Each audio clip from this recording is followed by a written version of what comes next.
Good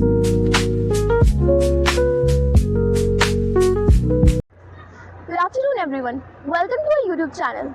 So, this is our podcast, and this is your host Shweta Upadhyay. So, we are welcoming Mr. Yogesh sir. Sir, welcome to our podcast. Thank you. And we are really honored कि आज हमें आपकी family date मिल चुकी है. Thank sir you. काफी busy रहते हैं, मिलते ही नहीं है जल्दी, तो आज हम पकड़ के लाए सर को. Thank sir you. कैसी रही आज आपकी मॉर्निंग? मॉर्निंग बहुत अच्छी थी, खूबसूरत थी। एग्ज़ाम चल रहे हैं, बच्चे बिजी हैं और हम ड्यूटी कर रहे हैं, तो अभी थोड़ा समय मिला है तो फिलहाल तो सर सीटी चल रहा है वैसे. ओके सर, तो जैसे कि हमारी जो पॉडकास्ट है उसका मेन थीम ही फॉरेंसिक्स पे है. ओके। तो सर एक वर्ड फॉरेंसिक है, कुछ फॉरेंसिक के बारे में आप बोलना चाहेंगे? देखिए, अगर डेफिनीशन वाइज फोरेंसिक की जाते हैं तो लगभग सबको पता है कि फोरेंसिक किस तरह से फोरम के रूप में और जस्टिस के लिए क्रिमिनल जस्टिस सिस्टम का एक महत्वपूर्ण हिस्सा है आज की डेट में।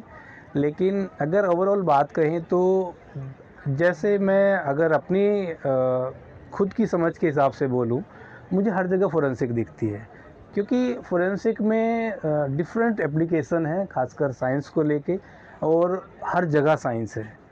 हर जगह साइंस है मीन्स हर जगह फोरेंसिक है। तो मैं हर जगह फोरेंसिक देखता हूँ, तो मेरा फोरेंसिक के लिए यही नज़रिया है कि हर चीज़ में एविडेंस है और हर चीज़ में अपॉर्चुनिटी है कुछ बेहतर करने के लिए। दिस इज़ फोरेंसिक, मेरी तरफ से ऐसा ही लगता है। सर मैं आपसे ये पूछना चाहती हूँ कि बिफोर हम बातचीत अपनी शुरू करें फोरेंसिक्स पे, आपने टीएमयू कैसे ज्वाइन किया था? What is the story behind it? देखिए, टीएमयू ज्वाइन करने के पीछे ऐसी कुछ खास स्टोरी तो नहीं है, लेकिन टीएमयू से पहले मैं अंडमान एंड निकोबार आइलैंड में, अंडमान निकोबार पुलिस में as a forensic expert incharge forensic lab पिछले 11 साल से वहीं पे था। चूँकि मैं इस एरिया का रहने वाला हूँ तो मुझे घर की तरफ आना था वापस, तो मैंने टीएमयू को अप्रोच किया और टीएमयू ने मुझे मौका दिया कि मैं यहाँ पे कुछ सर्विस दूँ। और मुझे नहीं, ऐसा शुरू में एहसास बिल्कुल नहीं था कि बच्चों के साथ इतना मज़ा आता है, कि मैं सोचता था सिंपल पढ़ाई होती है, बच्चों को पढ़ाना होता है, लेकिन इतना एन्जॉय यहाँ पे रहेगा मैं सोच भी नहीं सकता था। क्योंकि फोरेंसिक लैब में पुलिस के साथ क्राइम सीन अटेंड करना काफ़ी प्रेशर होता है, और मुझे लगता है मतलब इससे अच्छा फोरेंसिक में टीचिंग से अच्छा कोई प्रोफाइल नहीं है। Okay sir. सर जैसा आपने बताया आप अंडमान एंड निकोबार में एज अ फोरेंसिक एक्सपर्ट थे, तो सर वहाँ पे कोई ऐसा केस आपने देखा हो जिसमें कोई आपको एविडेंस मिला हो एंड पहले लगा हो ये तो यूजलेस होगा, लेकिन बाद में उसी एविडेंस ने मेन क्राइम को सॉल्व करने में मदद करी है? कुछ ऐसा कुछ हुआ है आपके साथ? हाँ, बहुत सारे केस वहाँ पे अटेंड किए हमने। खासकर अंडमान निकोबार में एक सुसाइडल टेंडेंसी ज़्यादा है, लेकिन अगर हम बात करते हैं मर्डर केस की, अटैम्प्ट टू मर्डर केस की सुसाइड के साथ, बहुत सारे केसेस ऐसे रहे हैं जिसमें फोरेंसिकली या फोरेंसिक एविडेंस के बिहाफ पे केस को सॉर्ट आउट किया गया है। और हम ये नहीं कह सकते कि हमने सेम डे और 2 दिन में फोरेंसिक एविडेंस के बिहाफ पे, क्योंकि फाइनल जस्टिस एक प्रॉपर चैनल होता है इन्वेस्टिगेशन का, उसके बाद फोरेंसिक एग्जामिनेशन भी होता है, पोस्टमार्टम भी होता है, और पुलिस की तरफ से इन्वेस्टिगेशन के दूसरे पहलू भी हैं जो कोर्ट में सबमिट किए जाते हैं। उसके बाद कोर्ट की तरफ से एक पर्टिकुलर डिसीजन दिया जाता है कि एक पर्टिकुलर पर्सन जो क्रिमिनल है कि नहीं है। लेकिन अगर हम बात करते हैं फर्स्ट फेज में, क्राइम सीन के दिन या 1-2 दिन बाद, हमें बहुत सारे ऐसे एविडेंस मिले जिसमें क्लियर कट हमने क्राइम सीन से क्रिमिनल को या एक्यूज को लिंक किया, और उन एविडेंस को हमने कलेक्ट किया, पुलिस को दिया, और अकॉर्डिंगली सारे प्रोसीजर्स हुए। तो इनडायरेक्टली ये कहा जा सकता है कि फोरेंसिक एविडेंस की हेल्प से बहुत सारे केसेस में पुलिस को मदद मिली है। सर मेरा नेक्स्ट क्वेश्चन आपसे ये है कि जैसे इफ कोई क्राइम हुआ है जी, तो उसमें जो फोरेंसिक एक्सपर्ट की रिपोर्ट है और जो उसकी इंट्यूशंस है वो दोनों आपस में क्लैश कर जाएं, तो आप किस पे ट्रस्ट करेंगे? मेरे एक्सपीरियंस के हिसाब से इंट्यूशन जैसा, अगर हम क्राइम सीन की बात करें, अगर हमें क्राइम सीन पे एविडेंस मिल रहा है, जब तक हमें उस एविडेंस को क्रॉस करने वाला दूसरा एविडेंस या दूसरी ऐसी इन्फॉर्मेशन नहीं मिलती जिससे हम ये कह सकें कि ये एविडेंस प्रॉपर नहीं है या किसी ने फ्रेम किया हुआ है, इसको हम इंट्यूशन नहीं कहेंगे, इसको भी हम एविडेंस बेस्ड इन्फॉर्मेशन ही कहेंगे, जो फोरेंसिक एक्सपर्ट के माइंड में चलती है, जो कि उसके टोटल एक्सपीरियंस के हिसाब से वो कैलकुलेट करता है। और उस कंडीशन में भी फाइनली फोरेंसिक एक्सपर्ट को प्रूव करना पड़ता है कोर्ट में कि आप अगर कोई रिपोर्ट दे रहे हो या कोई रिपोर्ट सबमिट कर रहे हो तो वो किसके बिहाफ पे दे रहे हो, उसके पीछे भी कोई एविडेंस है। अगर एक एविडेंस को हम बोलते हैं कि एविडेंस किसी ने फ्रेम किया है, हमको डाउट है उस एविडेंस पे, तो हमें उसके दूसरा एविडेंस भी मिलेगा क्राइम सीन पे, और हमें बस वो ढूंढना है, ताकि हम एक एविडेंस जो हमें दिख रहा है और वो किसी ने अगर किसी भी तरह से प्लांट किया है, फ्रेम किया है, तो दूसरा एविडेंस हमें मिलेगा ऐसा जो उसको क्रॉस करेगा। तब हम कह सकते हैं कि ये एविडेंस एग्जैक्टली जो हमें क्राइम सीन पे दिख रहा है एग्जैक्टली हमारे लिए इन्वेस्टिगेशन पॉइंट ऑफ व्यू से उतना हमें बेनिफिशियल नहीं है जितना कि एग्जैक्टली उसका दूसरा एविडेंस हमें मिला है। सर मेरा नेक्स्ट क्वेश्चन आपसे ये है कि जैसे सर अभी तो हम फर्स्ट ईयर के स्टूडेंट हैं जी। तो हमने से चेन ऑफ कस्टडी पढ़ी है। सर हम जानना चाह रहे हैं कि चेन ऑफ कस्टडी इतनी ज़रूरी होती क्यों है? देखिए, चेन ऑफ कस्टडी इसलिए ज़रूरी है कि किसी भी इन्वेस्टिगेशन में आज की डेट में जब भी कोई केस होता है, क्राइम सीन होता है, तो क्रिमिनल ने कोई भी केस किया है, कोई भी क्राइम हुआ, उसके बाद पब्लिक आती है, फैमिली मेम्बर्स आते हैं, पुलिस आती है, इसके अलावा अलग अलग स्टेज में फोरेंसिक एक्सपर्ट जब एविडेंस कलेक्शन करते हैं, पुलिस को देते हैं, पुलिस मालखाने में जाती है, वहाँ अलग अलग लोगों के पास एविडेंस मूव करता है, उसके बाद फोरेंसिक एक्सपर्ट के पास जाता है टेस्टिंग के लिए, उसके बाद फिर से पुलिस के पास जाता है मालखाना में। तो अलग अलग कंडीशन में एविडेंस को रखना पड़ता है, अलग अलग लोगों के पास डीलिंग होती है। उस कंडीशन में एग्जैक्टली उस एविडेंस की जो इन्वेस्टिगेशन पॉइंट ऑफ व्यू से या हम बात करते हैं जस्टिस पॉइंट ऑफ व्यू से, उसकी जो इम्पोर्टेंस है वो डैमेज ना हो, कि किसी भी तरह से उस एविडेंस के साथ knowingly, unknowingly, intentionally, unintentionally, accidentally कोई भी ऐसी घटना ना घटे कि इस एविडेंस की एविडेंशियल वैल्यू पे कोई भी इफेक्ट पड़े। उसके लिए चेन ऑफ कस्टडी मेंटेन करना बहुत ज़रूरी है। सर तो मेरा नेक्स्ट क्वेश्चन आपसे ये है कि सर जो फोरेंसिक लैबोरेटरीज है हमारे इंडिया में, उनमें सबसे ज़्यादा क्रिटिकल इश्यूज क्या फेस करने हैं? टेक्नोलॉजी, मैन पावर या स्टैंडर्डाइजेशन? देखिए, अगर फोरेंसिक लैब की बात करें या फोरेंसिक एग्जामिनेशन की बात करें, तो मैं जो समझता हूँ कि 3 स्तंभ हैं किसी भी फोरेंसिक लैब के एक बेहतर तरीके से काम करने के, जिसमें एक होता है इंफ्रास्ट्रक्चर, एक है मैन पावर और तीसरा इक्विपमेंट। अगर इन तीनों में से एक भी स्तंभ या एक भी पिलर वीक रहेगा तो फोरेंसिक लैब एग्जामिनेशन कहीं ना कहीं हैम्पर होगा। अगर हमारे पास इंफ्रास्ट्रक्चर अच्छा है, मीन्स बहुत अच्छी बिल्डिंग हमारे पास है, लेकिन इक्विपमेंट नहीं है, हमारे पास मैन पावर नहीं है, इक्विपमेंट भी है, इंफ्रास्ट्रक्चर भी है, मैन पावर नहीं है, तो हम लैग करेंगे। मैन पावर है, इक्विपमेंट नहीं है, तब हम लैग करेंगे। तो तीनों पिलर्स इक्वली रिस्पॉन्सिबल हैं किसी भी फोरेंसिक लैब के एक बेहतर तरीके से काम करने के, एग्जामिनेशन करने के। अगर किसी लैब में ये सारी चीज़ें प्रॉपर और एज़ पर जो रेशियो एक केस एग्जामिनेशन के लिए लैब में आते हैं, चाहे वो 1 महीने में आए, 1 साल में आए, उस रेशियो के अकॉर्डिंग हमारे पास ये तीनों इंफ्रास्ट्रक्चर, तीनों पिलर्स हमारे पास हैं, तब हम बेहतर क्वालिटी और बेहतर एग्जामिनेशन को एज्यूम कर सकते हैं।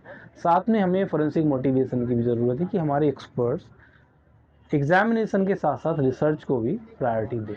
रिसर्च को प्रायोरिटी वो तभी दे पाएंगे जब केस एग्जामिनेशन की पेंडेंसी या वर्कलोड उनके पास उतना ज़्यादा नहीं रहेगा कि वो रिसर्च करने के लिए उनके पास थोड़ा सा समय निकाल पाए। सर जैसे कि आपने बताया था कि आपने डीएमयू कैसे ज्वाइन करा, आपने सिर्फ फोरेंसिक्स के बारे में कैसे सोचा था जब आपने बैचलर शुरू करी थी?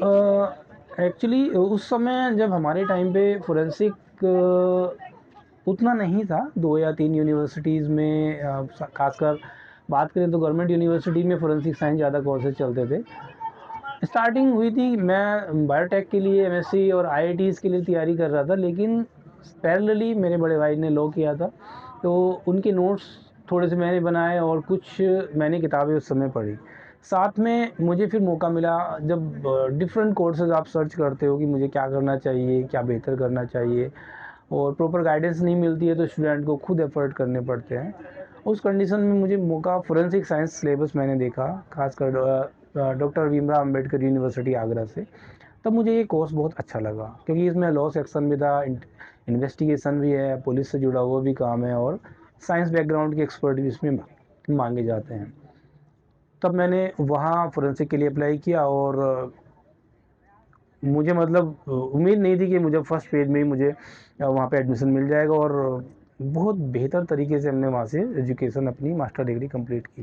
सर तो जैसे जो हमारी यंग जनरेशन है, जैसे मैं ही हूँ, मैं अभी 2 साल पहले तक मैं भी सीआईडी देख करके फोरेंसिक समझती थी कि हाँ अगर फोरेंसिक्स करना होता है तो सीआईडी में ही जॉब मिलती है। तो सर ये एक मिथ है या रियलिटी भी यही है? देखिए सीआईडी में ज़्यादातर जॉब्स जो करते हैं they are policeman. Forensic expert एक साइंटिस्ट होता है, तो सीआईडी में डायरेक्टली हम नहीं कह सकते कि एक फोरेंसिक एक्सपर्ट सीआईडी में जॉब करता है। फोरेंसिक एक्सपर्ट हमेशा जॉब करता है फोरेंसिक लैब में।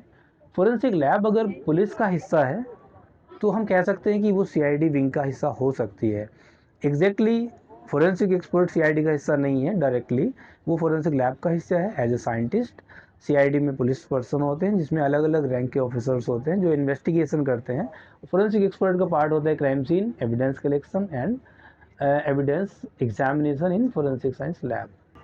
सर एक और चीज़ हम जानना चाहते हैं कि सर जो पुलिस ऑफिसर्स होते हैं और जो फोरेंसिक एक्सपर्ट्स होते हैं जी उन्हें आपस में कोऑर्डिनेशन बनाने के किन चीज़ों का ध्यान रखना चाहिए? देखिए पुलिस फोरेंसिक के साथ दो तरह से डील करती है। एक है क्राइम सीन पे, दूसरा आता है फोरेंसिक एग्जामिनेशन में जब भी police staff police officer case submit करने डिपॉजिट करने जाते हैं। अगर हम बात करते हैं क्राइम सीन की, तो क्राइम सीन पे ज़रूरी है कि वहाँ किस तरह का गाइडलाइंस जारी की हुई हैं। अगर फोरेंसिक लैब पुलिस के अंडर में काम करती है और पुलिस का एक पार्ट बन के काम करती है तो गाइडलाइंस अलग हो सकती हैं। फोरेंसिक लैब इंडिपेंडेंट होती है और उसकी क्राइम सीन यूनिट इंडिपेंडेंट होती है तो सेपरेटली काम कर सकती है। तो अकॉर्डिंगली फोरेंसिक एक्सपर्ट को सबसे पहले ये पता होना ज़रूरी है कि क्राइम सीन इन्वेस्टिगेशन या क्राइम सीन एविडेंस कलेक्शन का प्रोसीजर्स पुलिस के साथ कोलैबोरेशन के नज़रिए से किस तरह की है, किस तरह की गाइडलाइंस है, पुलिस के साथ उनको किस तरह से काम करना है। तो सभी फोरेंसिक एक्सपर्ट को ये पता होना ज़रूरी है कि किस तरह की एसओपी या किस तरह की गाइडलाइंस जारी की गई हैं फोरेंसिक लैब की तरफ से या पुलिस डिपार्टमेंट की तरफ से। जब तक ये क्लैरिटी नहीं रहेगी कहीं ना कहीं कंट्राडिक्शन या किसी तरह के क्लैशेस होने की संभावना बन जाती है, क्योंकि हर केस में पुलिस स्टाफ की तरफ से कहीं पे सब इंस्पेक्टर, कहीं पे हेड कांस्टेबल, कहीं पे इंस्पेक्टर आईओ होते हैं और फोरेंसिक एक्सपर्ट कभी वो पुलिस के साथ जाते हैं, कभी वो सेपरेटली अपनी फोरेंसिक वैन के साथ जाते हैं। क्राइम सीन पे जाके उनको ये समझना है कि एक दूसरे का हमें रिस्पेक्ट करना है, प्रोफेशनली एक दूसरे को ट्रीट करना है और अपनी अपनी ड्यूटीज़ को प्रॉपर तरीके से करना है। तो ये पार्ट है क्राइम सीन का। अगर हम बात करते हैं लैब की, तो जब फोरेंसिक लैब में कोई भी पुलिस स्टाफ केस डिपॉजिट करने आते हैं तो ये फोरेंसिक लैब की रिस्पॉन्सिबिलिटी बन जाती है कि वो उनके लिए प्रॉपर वेटिंग रूम, और अगर किसी तरह की डिले होता है किसी भी तरह के केस का किसी भी पार्सल को डिपॉजिट करने में, तो उनके बैठने का अरेंजमेंट, उनके साथ अच्छा व्यवहार, तो ये फोरेंसिक लैब की रिस्पॉन्सिबिलिटी बनती है कि पुलिस के साथ अच्छे से ट्रीटमेंट करें ताकि वो लोग कभी फ्यूचर में कहीं भी अगर कोई फोरेंसिक एक्सपर्ट को नीड होती है तो वो प्रोफेशनली उनकी हेल्प करेंगे।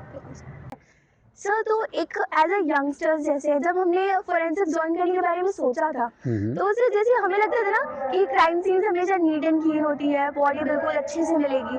तो आप लोग जैसे रूरल एरियाज में जाते होंगे जहाँ पे गटर्स वगैरह के इशू है, पॉल्यूटेड होती है एरिया, तो वहाँ पे आपको बॉडीज कैसी किस हालतों में मिलती है और कैसे डील करते हो आप लोग वहाँ पे? देखिए ये तो हम तय नहीं कर सकते कि क्राइम सीन हमें कैसा मिलने वाला है। अगर आउटडोर कहीं भी ऐसा क्राइम सीन है तो वो बॉडी डिकम्पोजिशन अगर स्टार्ट हो चुका है, बॉडी डिकम्पोज्ड है, सड़ी हुई है, मैगट फॉर्मेशन है, मक्खियाँ भिनभिन आ रही हैं, कभी कभी कुछ मतलब भी कह सकते हैं कि एनिमल्स भी उसको डिस्टर्ब कर देते हैं, तो उस कंडीशन में आपको खाली ध्यान रखना है अपनी प्रोटेक्शन का कि किसी तरह का कंटेमिनेशन आपकी बॉडी को ना हो, किसी तरह का कंटेमिनेशन आपके एविडेंस को ना हो। साथ में अगर पुलिस पर्सन है तो उनको भी वही सब सावधानियां रखनी है कि किस तरह से हम कंटेमिनेशन से बच पाएँ। लेकिन आपके पास सारी चीज़ें होनी चाहिए कि किस तरह से आपको प्रिवेंट करना है अपने आप को किसी भी तरह के कंटेमिनेशन से। आपके पास proper gloves, PPE kit, shoe cover, head cover और जितनी रिक्वायरमेंट्स फोरेंसिक एविडेंस कलेक्शन के लिए चाहिए होती हैं वो सारी आपके पास किट्स, पैकिंग मटेरियल, सारी चीज़ें होनी चाहिए। इसके बाद आती है अगर कोई गंदगी में क्राइम सीन है तो उसके लिए आपको क्राइम सीन में एविडेंस कलेक्शन के लिए कभी कभी गंदगी में उतरना भी पड़ता है। यही फोरेंसिक एक्सपर्ट की ड्यूटी है।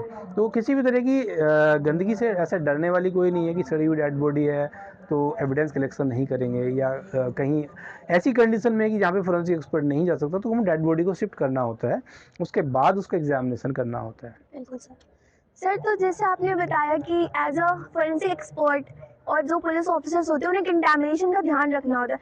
तो सर जैसे इन सब एरियाज में क्या क्या कंटामिनेशन होते हैं जो बेसिकली हो ही जाते हैं, कितनी भी आप जल्दी पहुंचो या पुलिस इतने एक्शन ले चाहे बैरिकेडिंग कर ले?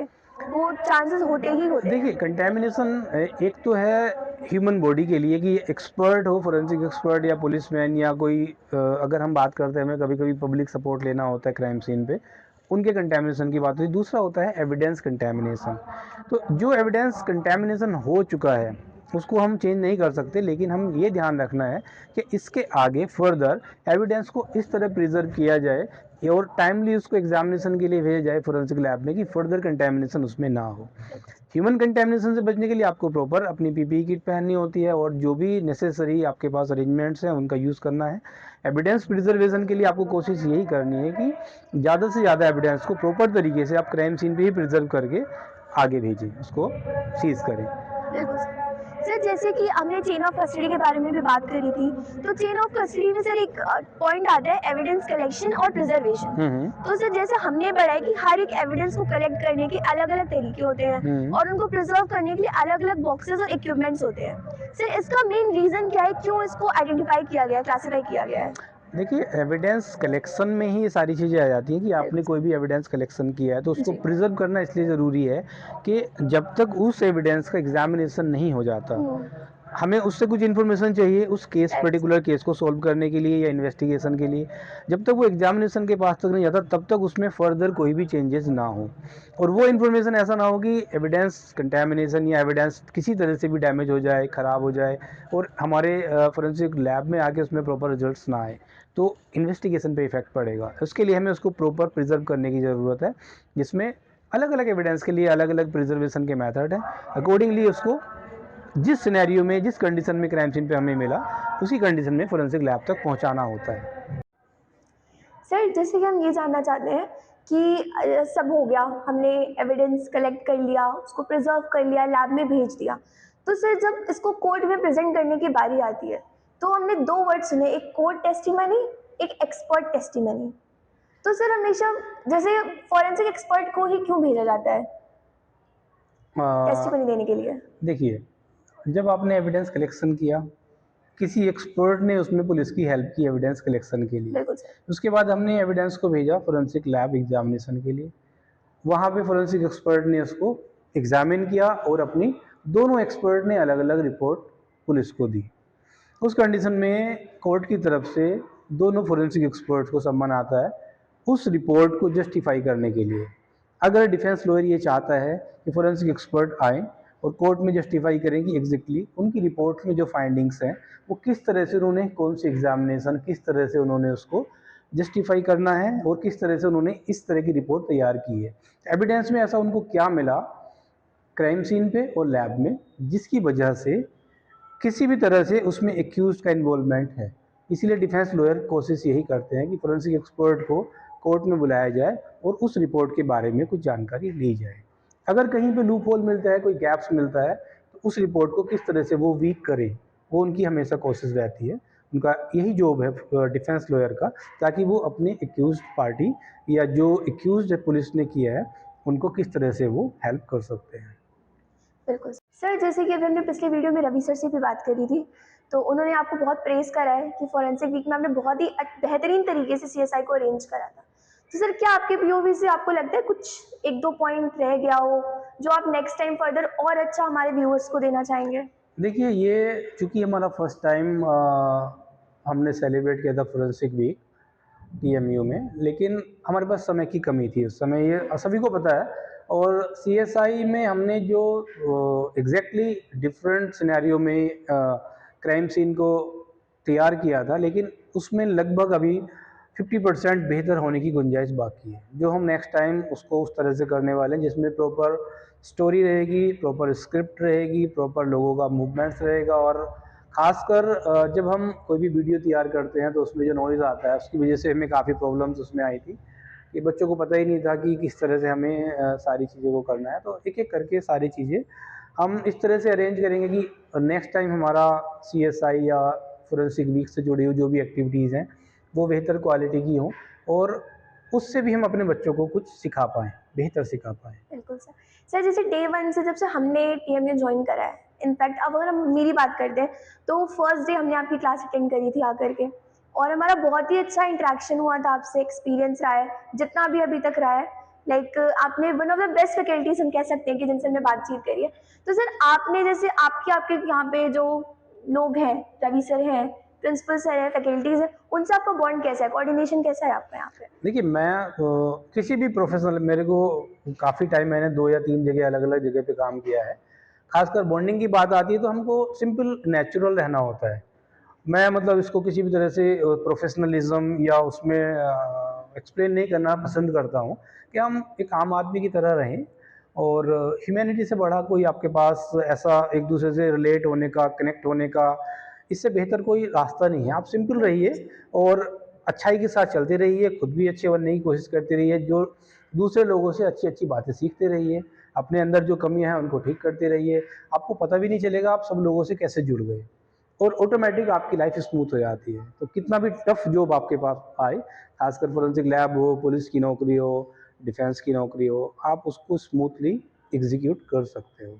सर जैसे कि हमने ये क्वेश्चन तो हम सबसे जानना चाहते हैं कि हमारे यूथ के लिए अगर आप कोई एडवाइस दे दें जो फोरेंसिक्स में इंटरेस्टेड है या आना चाहते हैं। देखिए अगर प्रेजेंट यूथ की बात करते हैं तो कुछ प्रॉब्लम्स हम अगर जॉब प्रोस्पेक्ट से कहें तो प्रॉब्लम्स हैं, क्योंकि सबको पता है इंडिया में फोरेंसिक में उतनी जॉब्स नहीं हैं जितने हम स्टूडेंट्स एमएससी करके, पीएचडी करके पास आउट हो रहे हैं हर साल अलग अलग यूनिवर्सिटी से। लेकिन मेरा ये मानना है कि अगर हम डे वन से एक बीएससी के स्टूडेंट को बीएससी फोरेंसिक या एमएससी फोरेंसिक, हमने खाली उस स्टूडेंट को तैयार करना है इन view of investigation, in view of like अगर हम नॉर्मल लाइफ जीने की बात करें तो कि बेहतर इंसान कैसे बना जाए। खासकर कोई भी सब्जेक्ट पढ़ा जाता है, कोई भी डिग्री ली जाती है, फाइनल डेस्टिनेशन होता है पैसा, किस तरह से उसको अपनी ज़िंदगी में कुछ अर्निंग्स करनी है और किस तरह से आगे बढ़ा जा सकता है। लेकिन आज की अगर बात करते हैं तो फोरेंसिक में जैसे हम देखते हैं कि एप्लीकेशन ऑफ साइंस की बहुत सारी एप्लीकेशन है और डिफरेंट अलग अलग साइंस को हम पढ़ते हैं अकॉर्डिंग टू एविडेंस और इन्वेस्टिगेशन। तो फोरेंसिक के स्टूडेंट अगर बात करते हैं हम किसी भी तरह की रिसर्च की, उसमें मैं समझता हूँ कि एंटरप्रेन्योरशिप, न्यू स्टार्टअप, उसमें फोरेंसिक को आगे आना चाहिए। आज के स्टूडेंट को उस तरफ ज़्यादा मॉडिफाई होना है, अपने आप को, अपने ब्रेन को प्रैक्टिकलिटी की तरफ डाइवर्ट ज़्यादा करना है, ताकि वो कुछ बेहतर इक्विपमेंट, बेहतर मेथड्स क्राइम सीन इन्वेस्टिगेशन के लिए तैयार कर पाए, और उसको एज ए एंटरप्रेन्योर, स्टार्टअप और एज अ लाइक बिजनेस वो इंट्रोड्यूस कर पाए। तो उसमें हम किसी भी तरह से बाउंड नहीं रहेंगे कि हमको गवर्नमेंट की तरफ से नौकरी नहीं मिल रही या प्राइवेट में नौकरी नहीं है, फोरेंसिक का बच्चा बेरोजगार है, कोई भी स्टूडेंट, हमें क्रिएट करना है कुछ नया जिससे उस पर्टिकुलर स्टूडेंट को भी फ़ायदा मिले, साथ साथ हमारा सिस्टम, सिस्टम मतलब हमारा कंट्री, वो भी इंटरनली स्ट्रोंग हो इन्वेस्टिगेशन पॉइंट ऑफ व्यू से। क्योंकि हमें पता ही नहीं, बहुत सारे खतरे चारों तरफ मंडराते रहते हैं और उसमें एक एक पर्सन की बहुत ज़्यादा भागीदारी लेने की ज़रूरत है। सर तो जैसे कि हमें बहुत ज़्यादा ही अच्छा लगा आपसे बात करके, बहुत सारी चीज़ें हमने जानी है, हमारे जी व्यूअर्स ने भी शायद जानी होंगी जो वो जानना चाहते हैं फोरेंसिक्स के बारे में। और सर बस यही पूछना चाहेंगे आपको कैसा लगा सर हमसे बात करके? देखिए, मुझे तो बच्चों से बात करके बहुत ही अच्छा लगता है। खासकर आप लोग हमारे स्टूडेंट्स हैं तो हमको, मुझे बहुत ही अच्छा लगता है कि हमारे स्टूडेंट कुछ बेहतर की तरफ बढ़ रहे हैं। और यही चीज़ें होती हैं फोरेंसिक में, या खासकर अगर हम बात करते हैं सेल्फ मोटिवेशन की, कि अगर एक स्टूडेंट खुद से ठान ले कि मुझे कुछ नया करना है या कुछ करना है, वो कहीं न कहीं अपने आप में एक नया रास्ता खोलता है किसी के लिए भी। और मैं उम्मीद करता हूँ ये आप लोग जो कर रहे हो, यही आपको कहीं न कहीं कनेक्ट करेगा किसी न किसी एक ऐसी चीज़ से जो आपको आगे सपोर्ट देगा। चाहे वो करियर को लेके हो, चाहे वो किसी भी तरह का लोगों से कनेक्ट करने के लिए हो, यस सर। और ये आपको हेल्प करने ही करने वाला है, क्योंकि ये भी एक तरह से कला ही है, आर्ट है, और आप इसको सीख रहे हो। खासकर फोरेंसिक साइंस में हर चीज़ बिकती है, बस आपको आनी चाहिए किसी भी तरह से वो। और फोरेंसिकली मैं समझता हूँ इस चीज़ की, आज की अगर हम बात करते हैं फोरेंसिक जर्नलिज्म की, इंडिया में उसकी नीड भी है। तो you can connect this thing to forensic journalism. तो मेरे हिसाब से बहुत अच्छा एफर्ट है, और इस तरह के आपके एफर्ट्स को मैं मतलब इसकी सराहना करता हूँ। और साथ में आप लोगों के लिए मेरी तरफ से बहुत सारी बेस्ट विशेज़ हैं आप लोगों के फ्यूचर के लिए और इस तरह के कामों को। Thank you very much, sir. So thank you everyone. Thank you, sir, thank for you, your precious time. Thank you.